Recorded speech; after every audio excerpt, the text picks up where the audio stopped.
বাংলাদেশের জনগণ আপনাদের সকলে ষড়যন্ত্র রুখে দেবে, কোনো সমস্যা হবে না ইনশাআল্লাহ। সবাই আর বলতে চাই, আল্লাহ বলছেন অমাকারু অমাকারাল্লাহ আল্লাহু খায়রুল মাকিরিন। আজকে আপনারা গণরায়কে নিয়ে যে ষড়যন্ত্র করছেন, আপনারা গুম কমিশন বাতিল করেছেন, আপনারা পুলিশ কমিশন বাতিল করেছেন, আপনারা ব্যাংক বাতিল করেছেন।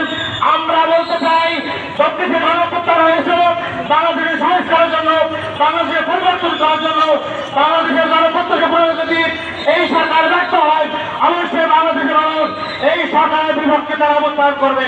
আমরা চাই এই সরকার তার ক্ষমতার ধারাবাহিকতা রক্ষা করুক এবং একটি সুস্থ সমৃদ্ধশালী বাংলাদেশ গড়ে তোলার জন্য তারা তাদের পরিচালনা রাখবে। আমরা তাদেরকে শান্তি করতে চাই, কিন্তু গণরায় বিপক্ষে দিয়ে যদি আপনারা কোন ষড়যন্ত্র বাস্তবায়ন করতে চান, অবশ্যই জনগণ আপনাদের বিপক্ষে চলে যাবে।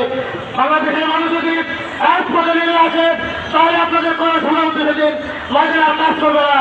আমরা প্রত্যাশা করছি জনগণের প্রত্যাশা থেকে আপনারা অবাক করে গিয়ে অবশ্যই গণভোটের রায় বাস্তবায়ন করার জন্য আপনারা উদ্যোগ গ্রহণ করবেন।